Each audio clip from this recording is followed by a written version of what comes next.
The crystal chandeliers of the celestial grand ballroom dripped light like frozen diamonds. But for Corinne Drake, the room was a cold, glittering prison. Her husband Gideon, a man forged in the frantic fires of Silicon Valley, held court, his voice a weapon slicing through the polite hum of the city's elite. He gestured towards her, a dismissive flick of his wrist. "My wife, Corinne," he announced to the circle of sycophants, his smile a predator's gleam. "She dabbles in, what is it again, darling, painting? A charming little hobby to keep her occupied while the real work gets done." The laughter was light, but it landed on Corinne like a physical blow, each titter a fresh wound in a marriage already bleeding out. She stood frozen, a masterpiece of composure on the outside, a storm of fury within, clutching a tiny, powerful secret in her hand, her phone with one number on speed dial. A number her husband had long forgotten held any real power. The Drake penthouse on the 72nd floor of the Olympian Tower was less a home and more a monument to Gideon's ego. Floor-to-ceiling windows offered a god's-eye view of the sprawling metropolis, below a city he was convinced he had conquered. Every surface was polished marble or gleaming chrome. Every piece of furniture, a minimalist statement piece that cost more than a family car. It was a space designed to be admired, not lived in. A showroom for a life, not the life itself. For Corinne Beaumont Drake, it was the most beautiful prison ever constructed. She had met Gideon 7 years ago. He wasn't the Gideon Drake, then just a ferociously ambitious programmer with a wildfire in his eyes and a revolutionary idea for data compression that no one else believed in. Corinne, the daughter of Leland Beaumont, a man whose family name was woven into the very fabric of the city's financial history, saw past the threadbare suits and the obsessive work habits. She saw a brilliance, a passion that resonated with her own artistic soul. Her father's world was one of quiet, inherited power, of legacy and tradition. Gideon's was a world of disruption, of building something from nothing. She fell in love with the builder, not the billionaire he would become. Her father, a man of few words and unnerving perception, had been skeptical. "His ambition has no horizon, Corinne." Leland had warned her, his voice calm as he surveyed a centuries-old oak tree on their family estate. "Men like that eventually see people as assets or obstacles. Be sure you know which one you are to him." Corinne, blinded by love and a desire to forge her own path away from the long shadow of the Beaumont name, had dismissed his concerns. She believed in Gideon. She used her own trust fund, a modest sum by her family's standards, but a king's ransom to Gideon as the seed capital for his fledgling company, Nexus Corp. The success, when it came, was explosive. Nexus Corp didn't just succeed. It detonated, reshaping the tech landscape. Gideon went from a hungry innovator to a titan of industry in less than 3 years.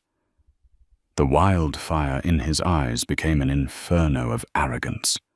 The man who had once cherished her belief in him now saw her as a relic of his past, a stepping stone he had already crossed. Their life became a carefully curated performance. He dressed her in designer clothes, not to make her feel beautiful, but to ensure she reflected his status. He encouraged her painting, not because he valued her talent, but because patron of the arts was a good look for a tech billionaire. He called her Corrie in private, a name he hadn't used in years, and his voice was always laced with a weary condescension, as if her very presence was a tedious obligation. This evening was the annual Zenith Gala, the pinnacle of the city's social calendar, held at the Celestial Grand, a hotel so exclusive that its name was spoken in hushed, reverent tones. This year the gala was honoring Gideon as Innovator of the Decade. For him it was a coronation. For Corinne it was another night on parade. She stood before the full-length mirror in their dressing room, a cavern of white marble and rose gold. The gown Gideon's stylist had chosen for her was a column of shimmering silver fabric by a designer she'd never heard of, probably some obscure European artist Gideon had discovered. It was stunning, but it felt like a costume. Cold, impersonal. "Is that what you're wearing?" Gideon's voice cut through her thoughts. He strode in already in his custom-tailored tuxedo, adjusting his onyx cufflinks. He didn't look at her, but at her reflection, his eyes scanning the dress with the critical gaze of a collector, inspecting an acquisition. "Your stylist sent it over this morning," she replied, her voice neutral. "It's fine," he conceded, which was his version of a crushing insult. "A bit safe. I thought I told Antoine to pick something that made a statement." He finally met her eyes in the mirror. "You look tired, Corinne. Are you sleeping enough? You need to look sharp tonight. All eyes will be on us." On you, she thought. All eyes would be on him. She was just the elegant accessory on his arm. "I'm fine, Gideon." "Good. Now remember tonight, when people like Councilman Roberts or Genevieve Atherton ask you about your work, try to talk about the charity board, the one I put you on, the Children's Literacy Foundation. It sounds better than the painting. The art world is for hobbyists and failures. We're in the business of changing the world, not just decorating it." The familiar sting of his words was dulled by repetition. She had once tried to explain to him what painting meant to her, the way she could lose herself in color, and form the way she could express the emotions that were trapped inside this polished cage.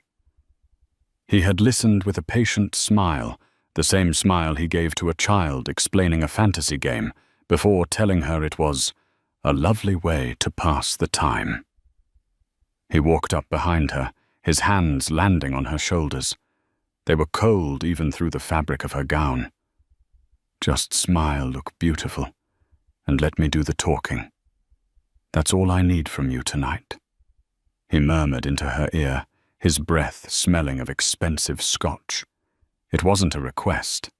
It was a command. As he walked away, Corinne's gaze fell on her own phone, lying on the marble vanity. She picked it up, her thumb hovering over her father's contact photo. It was a picture of him from years ago on his sailboat, the wind in his hair, a rare, genuine smile on his face. She remembered his words. "Be sure you know which one you are to him." For years, she had tried to be an asset. She had hosted his dinners, charmed his investors, and swallowed his casual cruelties. But tonight, something felt different. The exhaustion wasn't just physical. It was soul deep. She was tired of being an obstacle to her own happiness, an obstacle he simply managed. She slipped the phone into her small, beaded clutch. It felt heavier than usual, like the weight of a decision yet to be made. She took one last look in the mirror, not at the designer dress or the diamond earrings Gideon had gifted her, but at her own eyes. They looked back at her, tired but clear, a flicker of a long-forgotten fire starting to smolder in their depths, the Beaumont fire. The one Gideon had tried so hard to extinguish. Tonight he would be celebrated as a king, but every king, no matter how powerful, has a weakness. Gideon had just reminded her of his. He had completely and fatally underestimated his wife. The Celestial Grand Ballroom was a symphony of excess. A string quartet played softly in the corner, their classical music a genteel veneer over the raw ambition that crackled in the air. Waiters moved like ghosts, their silver trays laden with flutes of Dom Perignon and canapés topped with shimmering pearls of caviar. The air was thick with the scent of expensive perfume and the low, predatory murmur of 1,000 private deals being brokered between handshakes and air kisses. Gideon was in his element. He moved through the crowd not as a guest, but as a conquering hero. He was magnetic, his laughter booming, his hand clasping shoulders, his eyes alight with the thrill of being the center of this universe. Corinne trailed in his wake, a silent, smiling satellite orbiting his star. She endured the fawning introductions and the vapid questions. "Oh, Corinne, you look absolutely divine. Gideon is just a marvel, isn't he?" said Beatrice Langley, a socialite whose skeletal frame was draped in a shocking pink gown. Beatrice clung to Gideon's circle like a remorer, thriving on his reflected glory. "He's very driven," Corinne replied, her smile feeling as brittle as spun sugar. "Driven, darling. He's a rocket." Beatrice shrieked with laughter. "And you're an artist, I hear. How quaint do you sell your little paintings?" Before Corinne could answer, Gideon cut in, placing a proprietary hand on the small of her back. "Corinne does it for the love of it, Beatrice. She doesn't need to worry about things like sales. It's a wonderful therapeutic outlet for her." He said it with a warm, indulgent smile, but Corinne heard the clear subtext. It's meaningless. A child's pastime. The public mocking began subtly, a series of small, sharp cuts. They were standing with a group that included a grizzled oil tycoon and a stern-faced congresswoman. The conversation turned to a recent aggressive acquisition by Nexus Corp. "A bold move, Drake," the tycoon grunted. "Your board must have nerves of steel." Gideon laughed, a full-throated sound of pure ego. "My board does what I tell them to. The only person who questions my business decisions is my wife." He squeezed Corinne's arm, pulling her slightly forward. "She actually asked me if I'd considered the human cost of the merger." He mimicked her concerned tone, his voice dripping with saccharine pity. "Can you believe it? The human cost.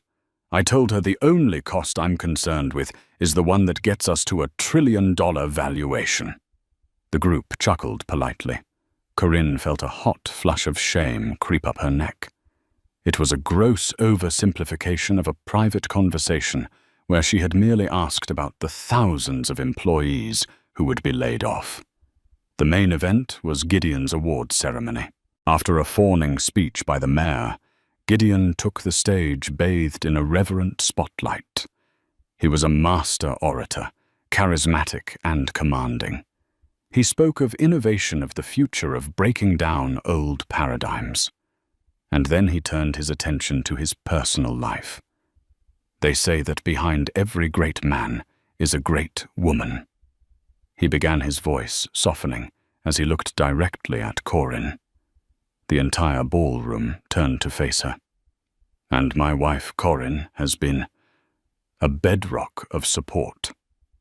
The word bedrock sounded more like millstone. "While I was in the trenches coding for 18 hours a day, living on coffee and ambition, she was there. She taught me about the finer things." He paused for effect. "Things I'd never had time for. The right vintage of wine. The difference between a Monet and a Manet. The importance of having fresh flowers in the house." The audience cooed, interpreting it as a sweet tribute. But Corinne knew what he was doing. He was painting her as a decorative, frivolous creature of leisure, a stark contrast to his rugged, self-made genius. He was erasing her contribution, the seed money, the early belief, the emotional support, and recasting her as part of the old world baggage he had to carry. But the final, deepest cut came later. They were gathered in a smaller, more intimate circle near the grand terrace. Gideon was holding his heavy crystal award, spinning it in his hands.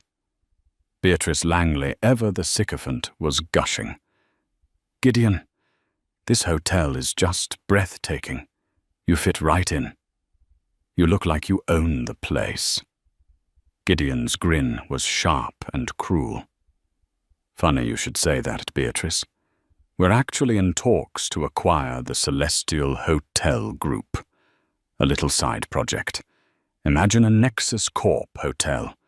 The most technologically advanced hospitality experience in the world. The announcement sent a ripple of excitement through the group. Then he turned his eyes locking onto Corinne with chilling intensity. But my wife here, she has reservations. She's sentimental. He reached out and touched a silk tapestry on the wall. She thinks we should preserve the historic charm. She doesn't understand that history is an anchor. The future is about demolition and rebuilding. You can't make an omelette without breaking a few eggs, and you can't build an empire by being sentimental about old bricks and mortar. He then gestured expansively at Corinne herself, his voice ringing out for everyone to hear. It's the Beaumont in her, you see. Old money. They're all about preservation, preserving their name, their status, their dusty heirlooms. They don't build things. They just curate the past. He leaned in his voice a stage whisper that carried across the terrace. I'm the one who builds. I took her father's money and turned it into a real fortune. She's a lovely piece for the collection, but she's still just a Beaumont. Beautiful, well-preserved, and utterly irrelevant in the modern world. The silence was deafening. The insult was so direct, so public, so utterly contemptuous, that even his most ardent admirers looked away, suddenly fascinated by their champagne glasses. Beatrice Langley's smile faltered for a second. Corinne felt the world tilt. It wasn't just an insult to her. It was a desecration of her family, her father, her entire identity. He had taken her love, her support, her heritage, and twisted it into a punchline for his own aggrandizement. She didn't cry. She didn't scream. A strange glacial calm settled over her. The hurt was so deep it had frozen solid, becoming something else entirely. It became resolve. While Gideon basked in the shocked silence, soaking it up like applause, Corinne turned slightly, shielding her clutch from his view. Her hands were perfectly steady as she opened it. She didn't need to look at the screen. Her thumb knew the exact position of her father's name. She met Gideon's triumphant, mocking gaze across the circle. He winked at her, a gesture of ultimate dominance. She gave him a small, enigmatic smile. Then, with a single, deliberate press of her thumb, she made the call. Corinne excused herself with a quiet murmur, "I need some air," and slipped away before Gideon could stop her. Her movements were fluid and graceful, betraying none of the seismic shock that had just ripped through her. She walked past the terrace through a gilded corridor, lined with oil paintings of stern-faced men, and found a small, deserted alcove overlooking a quiet, manicured garden. The phone was already ringing in her ear. She pressed it close the cool glass, a comfort against her burning cheek. He answered on the second ring, his voice exactly the same as it always was, a low, calm baritone that held the steady assurance of a man who was never surprised. "Corinne." It wasn't a question. "Father," she said, and was shocked at how her own voice held steady, a clear, cold bell in the sudden silence of her world. "Is everything all right?" Leland Beaumont asked. He didn't do small talk. He could discern the emotional weather of a situation from a single word. She took a breath, the air tasting of night-blooming jasmine from the garden below. "Gideon is accepting his award. I'm aware. I trust he's behaving himself." There was a dry, knowing edge to his tone. He had never trusted Gideon. This was the moment. The precipice. For 7 years, she had protected Gideon from her father's quiet disapproval. She had made excuses for his arrogance, smoothed over his social blunders, and presented a united front. That front had just been publicly demolished. He just informed a group of his associates, a congresswoman and a dozen others, that I am a lovely piece for his collection. He said my family, the Beaumonts, are irrelevant. He boasted that he took your money and turned it into a real fortune."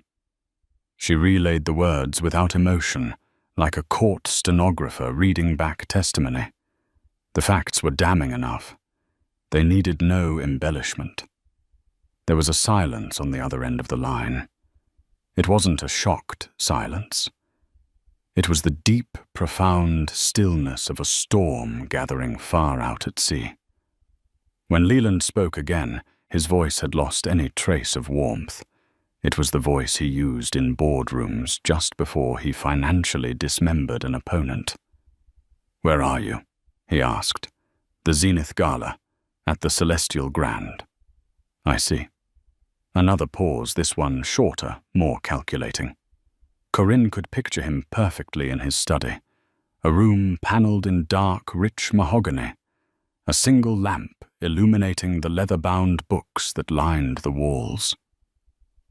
He would be in his armchair, a glass of something dark and aged, untouched on the table beside him. He would be perfectly still, but his mind would be moving at lightning speed. "He's proud of this hotel, isn't he?" Leland asked an odd, disconnected question. "He mentioned acquiring the group. He announced it tonight," Corinne confirmed. "He called its history an anchor he was eager to demolish." "Did he now?" Leland murmured. It was a statement, not a question. "Corinne, find a quiet place. A lounge, a powder room. Stay there. Don't engage with him. Don't say another word to him tonight. Do you understand?" "Yes, Father. I'll handle it. I'm on my way." The line went dead. Corinne lowered the phone, her hand trembling slightly now that the act was done. She hadn't asked him for help. She hadn't needed to. She had simply presented the facts, and the Beaumont machinery, a force far older and more powerful than Gideon's flashy tech empire, had just been activated. Meanwhile, 100 miles away at the Beaumont family estate, Leland Beaumont placed his phone down on a polished mahogany desk. He did not slam it. He did not pace. He simply sat for a full minute. His hands steepled before him, his gaze fixed on a portrait of his late wife, Corinne's mother. The expression on his face was one of profound, icy rage. It was the controlled fury of a patient man whose patience had just been exhausted. He pressed a button on an intercom on his desk. "Henry," he said, his voice calm. His long-serving assistant's voice came through instantly. "Yes, Mr. Beaumont." "Get me Robert Chen on the line, now." Robert Chen was the head of Beaumont Holdings' famously aggressive mergers and acquisitions division. Waking him at 11 o'clock on a Saturday night was the financial equivalent of launching a nuclear submarine. "And Henry," Leland added, his voice dropping even lower, "I want you to find out who the majority shareholder of the Celestial Hospitality Group is. His name is likely Kenjiro Tanaka. Get me a number for his private residence in Kyoto. I don't care what time it is there." "Right away, sir." Leland swiveled in his chair to face the large window that overlooked the sprawling ancient lands that had belonged to his family for generations. Gideon Drake saw history as an anchor. Leland Beaumont knew that history's true legacy was gravity. It was the immense, unseen force that held the world in place, that dictated the orbits of flashy, temporary stars. Gideon had made two fatal errors. He had mistaken quietness for weakness, and he had publicly insulted a Beaumont on the one thing a Beaumont valued above all else, his family's name. Leland picked up his untouched glass of Macallan 50. He didn't drink it. He just held the weight of it in his hand, feeling the solid, reassuring heft of the crystal. Gideon Drake wanted to own the Celestial Grand, a fine ambition for a boy playing with his first billion. Leland Beaumont was about to teach him the difference between buying a hotel and owning a legacy. And the lesson would be swift, silent, and utterly devastating. Back in the ballroom, Gideon was high on his own triumph. The public castration of his wife's heritage had been a masterstroke, he thought. It solidified his image as a ruthless, forward-thinking visionary, untethered by the sentimentalities of the past. He saw the mix of shock and awe in the eyes of those around him, and mistook it for respect. Corinne did not return to his side. He barely noticed. Let her go sulk in the powder room, he thought. It was where she belonged. He was busy accepting congratulations for his speech, his award, his sheer audacity. The first ripple was almost imperceptible. A junior manager of the Celestial Grand, a nervous young man named Paul, approached the hotel's general management. Dubois, a man of impeccable Swiss hospitality training. "Sir," Paul whispered, his face pale, "I just received a Priority 1 alert from corporate. A full data lockdown. All forward booking systems, all financial projections. Everything is being firewalled to an external server. It says the directive is owner level." Mr. Dubois frowned, his perfectly placid demeanor ruffled for the first time in a decade. "Owner level Mr. Tanaka is in Japan. He never gets involved in operational data." "That's just it, sir. The authorization code isn't his." Before Dubois could respond, his personal phone vibrated with an encrypted message. He glanced at the screen. It was from the chief financial officer of the entire Celestial Hospitality Group. The message contained only 3 words: "Cooperate fully. Await instructions." Dubois looked across the ballroom, his professional gaze scanning the crowd. What in God's name was happening? His eyes fell on Gideon. Drake preening with his award, and a knot of dread tightened in his stomach. Drake had been sniffing around for a hostile takeover for weeks. Had he managed to pull it off? In the middle of the gala. The sheer arrogance of it was staggering. The second ripple was digital. A young hedge fund manager loitering near the terrace and scrolling through his terminal on a company-issued device saw something that made him choke on his champagne. A block trade. A single monumental block trade of Celestial Hospitality Group CHG stock had just been executed on the after-hours market. The volume was so enormous it could only mean one thing: a controlling interest had just changed hands.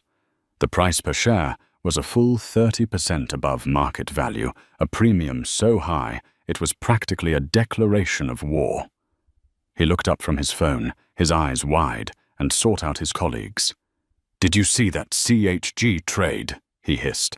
"Someone just bought the whole damn company."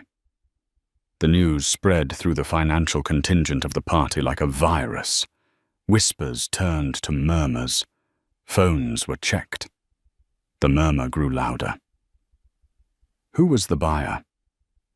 The assumption, fueled by Gideon's own boasts, was that it was him. It was a power move, an ostentatious display of force designed to coincide with his award. Gideon, oblivious, was laughing at a joke when his own chief financial officer, a perpetually harried man named Wes, pushed through the crowd to his side. "Gideon, we have a problem," Wes said, his voice low and urgent. "Not tonight, Wes," Gideon said dismissively, clapping a banker on the back. "Tonight we celebrate." "No, you don't understand. Someone just bought a 55% stake in Celestial. The deal just closed. It wasn't us. Our offer wasn't even on the table yet." Gideon's smile vanished. Who has that kind of liquid capital to move that fast? We don't know. The buyer is a private holding company, completely anonymous. But Gideon, they paid a 30% premium. In cash.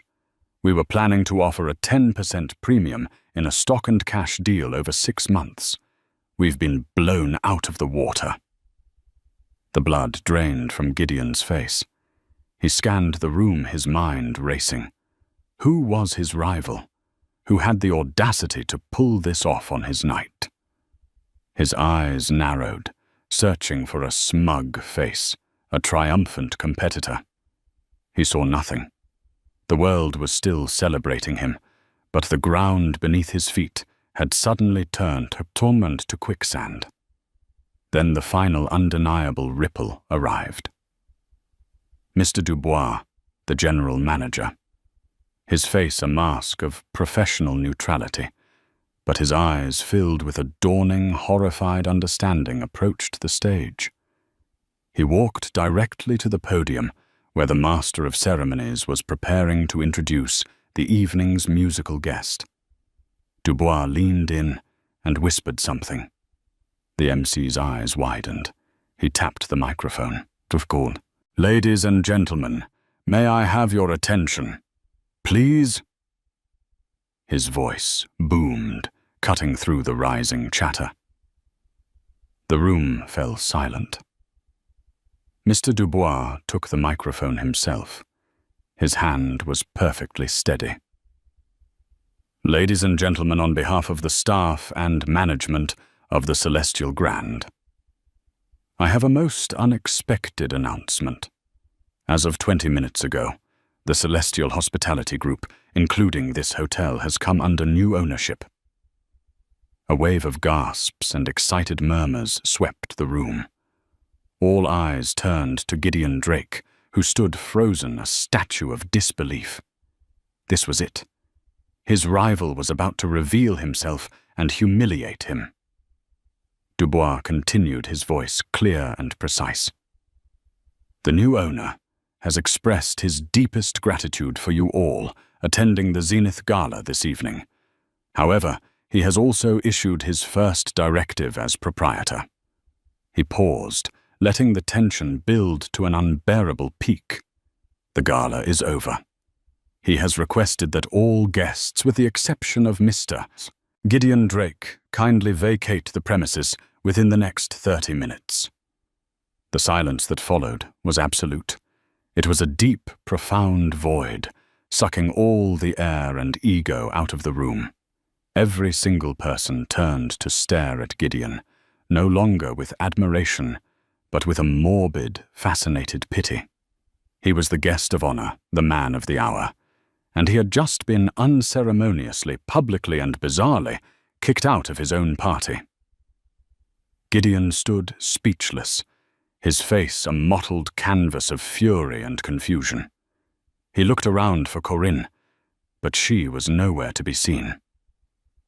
From the grand entrance of the ballroom, a figure emerged, walking with a slow, deliberate pace that commanded attention more than a shout ever could.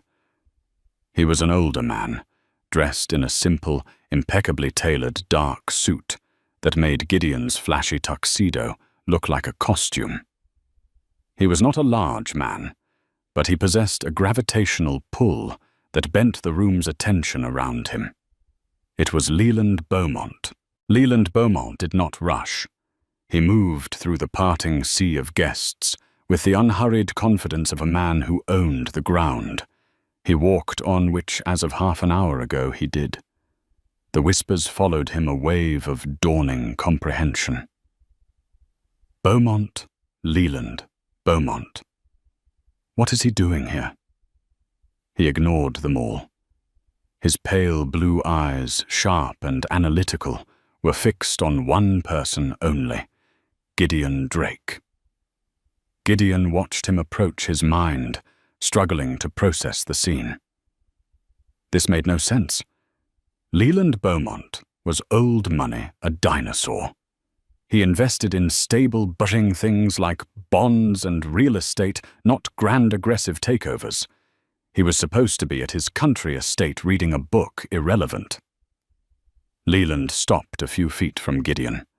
The handful of people in Gideon's inner circle, including Wes and a stunned Beatrice Langley, instinctively took a step back, as if the space between the two men was charged with a dangerous current. "Beaumont," Gideon managed to say, his voice a choked whisper. "What is the meaning of this?" Leland's expression was devoid of emotion. It was this unnerving calm that Corin had inherited. "I believe the general manager made it quite clear, Mr. Drake. The party is over. You bought the hotel." Gideon's voice cracked on the last word. The absurdity of it was too much to comprehend. "I bought the parent company," Leland corrected him, his voice soft but carrying in the cavernous silence. "The hotel came with it, along with 67 other properties across the globe. A charming little portfolio." He used Gideon's own condescending language, turning the knife with surgical precision. Gideon stared at him, his face contorting with rage. "Why? To do what? Spoil my night? This is a pathetic, petty move from a bitter old man." "Petty?" Leland raised a single eyebrow. The gesture was more eloquent than a shout. "Let me be clear. I have very little interest in your nights, Mr. Drake. My interest lies solely with my daughter. You publicly referred to her as a piece for your collection. You belittled her name. You belittled her family. You seem to be under the impression that the Beaumont name is, and I believe your word was, irrelevant." He took a step closer, and Gideon, for the first time in his adult life, felt a primal urge to retreat.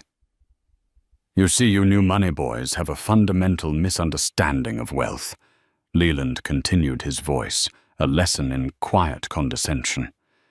"You think it's about numbers on a screen, about valuations and burn rates. You splash it around, you build glass towers, you buy things to prove you can.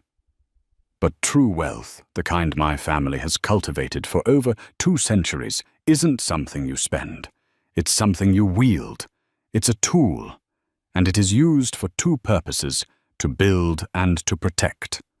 Mostly we build.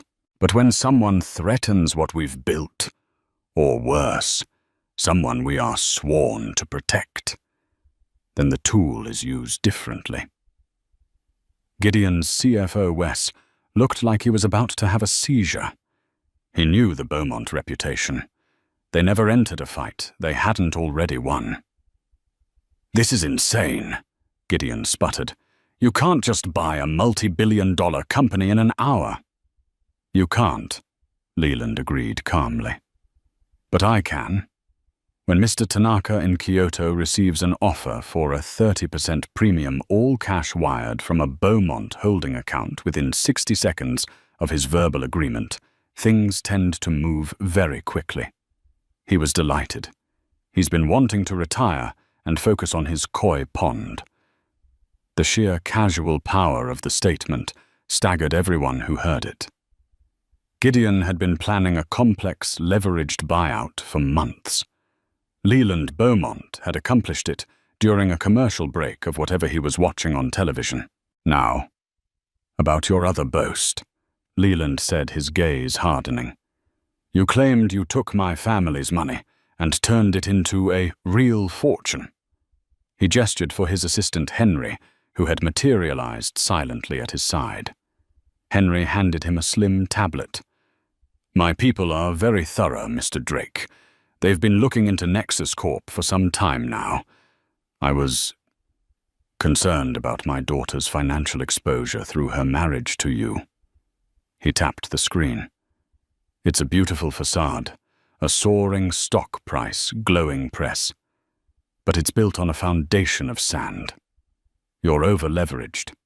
You've used Nexus stock as collateral for a series of incredibly risky side ventures, including your proposed bid for this hotel chain. And your last 2 quarterly reports. They're creative works of fiction. Your user growth is flat, your monetization is stalling, and your new flagship product is riddled with security flaws. You're not an empire builder. You're a gambler on a hot streak, and your luck is about to run out." Gideon went white as a sheet. Leland knew. He somehow knew everything. The moment the markets open in Tokyo on Monday, a full report on Nexus Corp's vulnerabilities compiled by my analysts will be accidentally leaked to the press.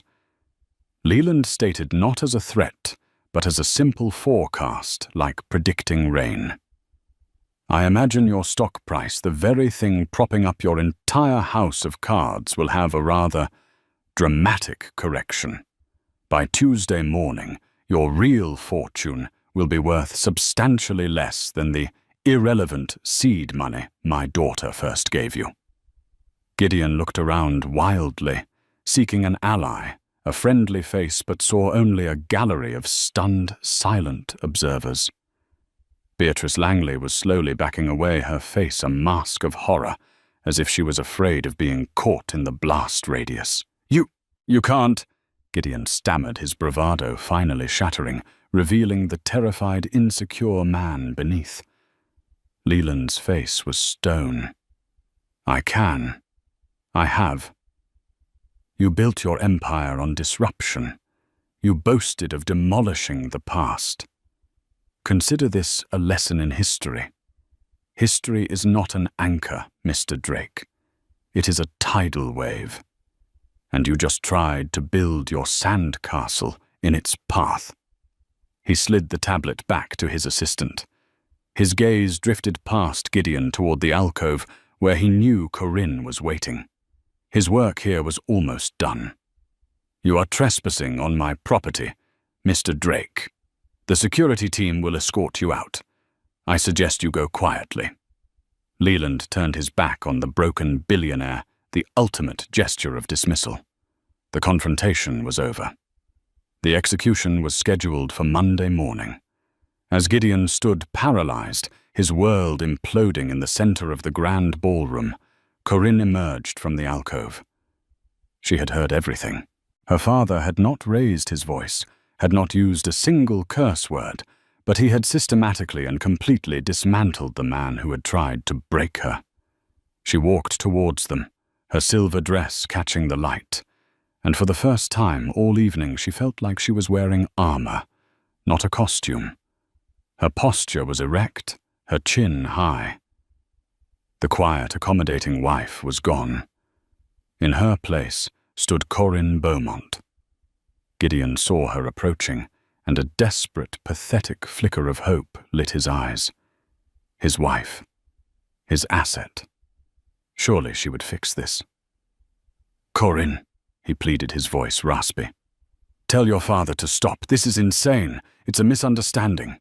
Tell him—" Corinne stopped directly in front of him, her eyes as calm and cold as her father's. She looked at this man, the man she had once loved, the man who had just humiliated her in the most profound way possible, and she felt nothing but a distant pity.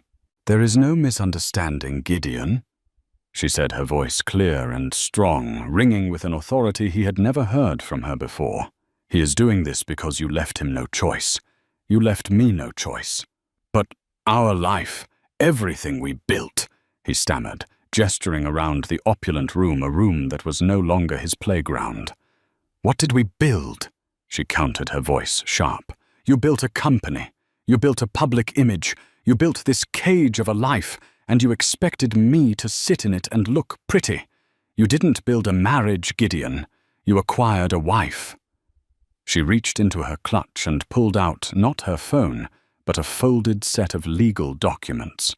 She held them out to him. "What is this?" he asked, his hands trembling too much to take them. "This is the hobby you so charmingly dismiss," she said. "While you were busy changing the world, I was meeting with my own lawyers for the past 6 months. This is a petition for divorce, Gideon." The air left Gideon's lungs in a painful rush. This was a betrayal he couldn't even begin to process. "But that's not all," Corinne continued, her voice relentless. "You see, you made another fundamental miscalculation. You assumed my trust fund, the irrelevant Beaumont money, was our only asset in my name. You forgot about the original shares in Nexus Corp I received in exchange for my seed capital. The ones you insisted I keep in my maiden name for tax purposes in the early days. Wes, the CFO, let out a small, strangled gasp. He knew exactly which shares she was talking about. According to the prenuptial agreement your own lawyers drafted, Corinne said, her memory of the document flawless. Those shares are considered my separate premarital property. They represent 7% of Nexus Corp, a non-controlling but very, very significant stake. She let that sink in. Gideon stared at her, his face a mess of confusion and horror.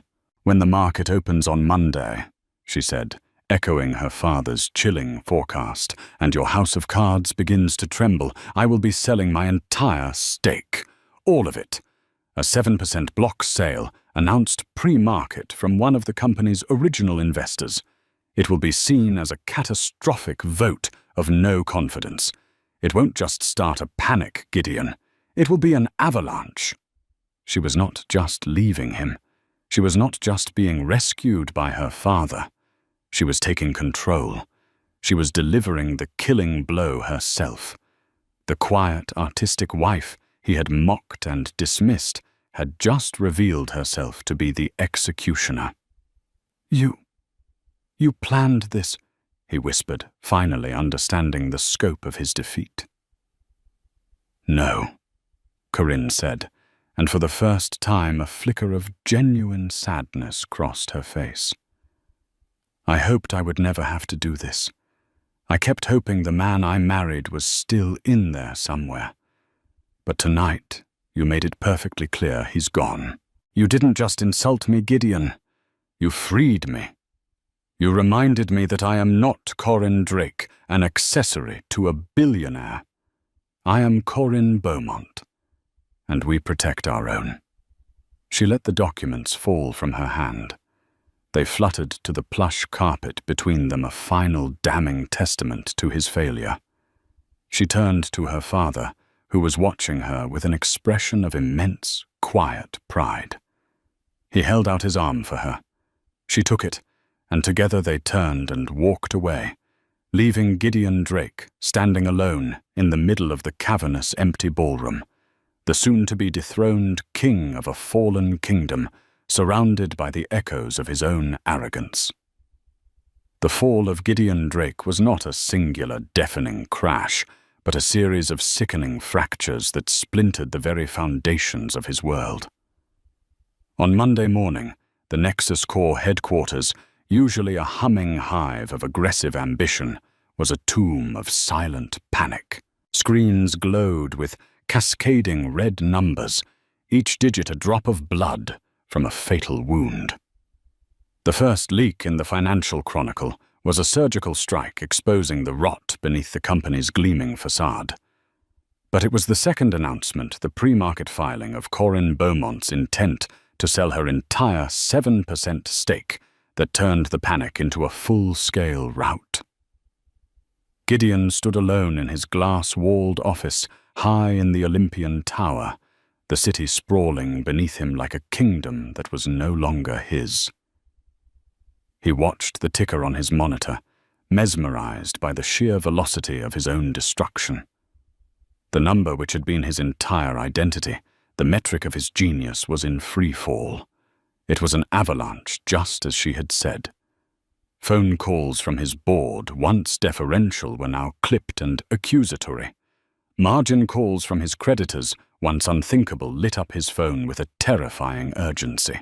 He had built his life on a mountain of leverage, and the mountain was now collapsing into the sea. His social extinction was just as swift. 2 weeks later, looking disheveled and haunted, he walked into Aurelia, a restaurant so exclusive he had once had the chef flown to his private jet. The maitre d', a man who had previously greeted him with bows and fawning praise, looked at him with a polite blank stare. "I'm sorry, sir," he said, his voice laced with ice. "We are fully booked tonight." Gideon looked past him and saw a dozen empty tables.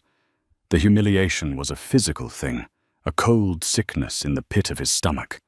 The final nail in his social coffin was a quote from Beatrice Langley in a society column.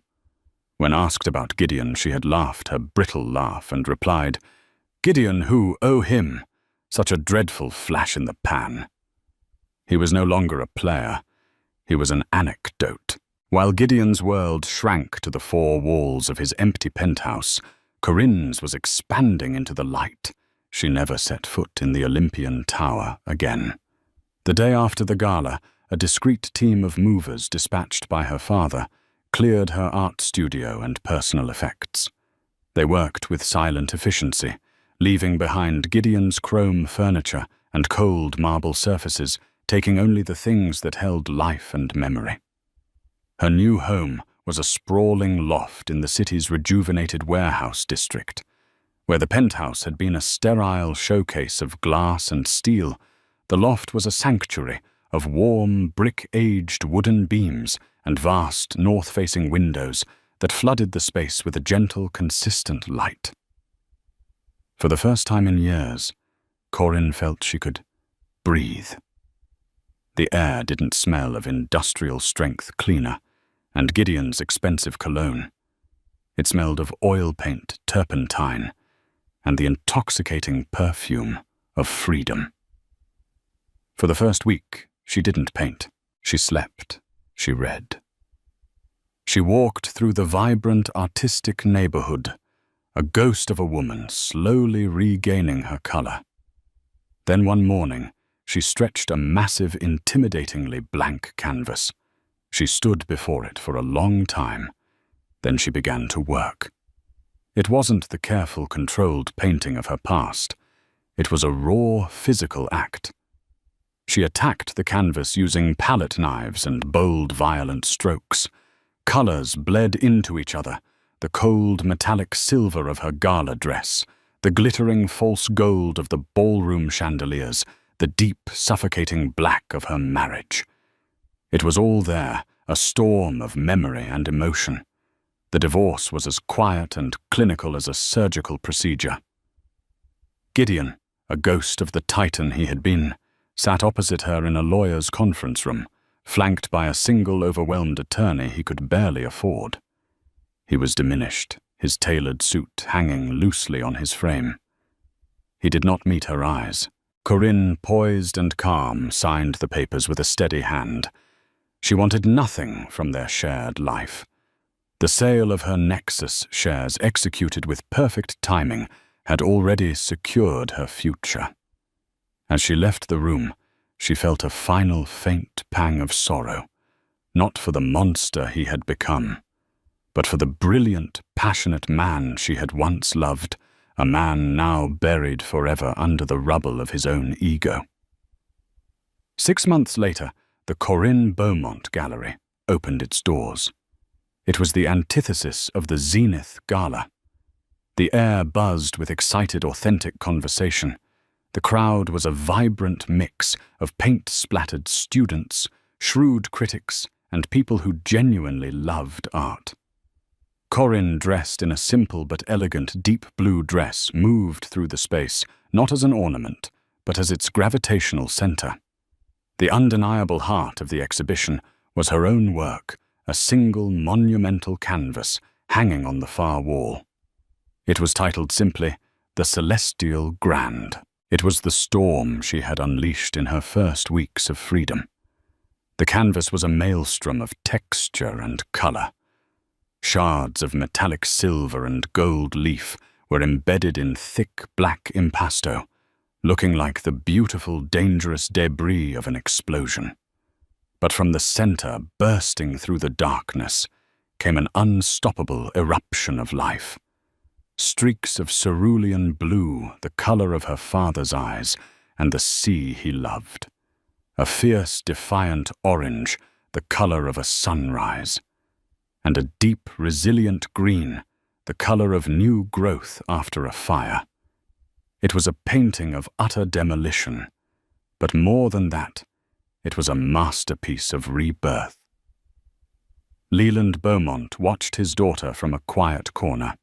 He saw her engage with a young art student, explaining the technique she had used to create the illusion of shattering glass. Her face was animated, her gestures passionate.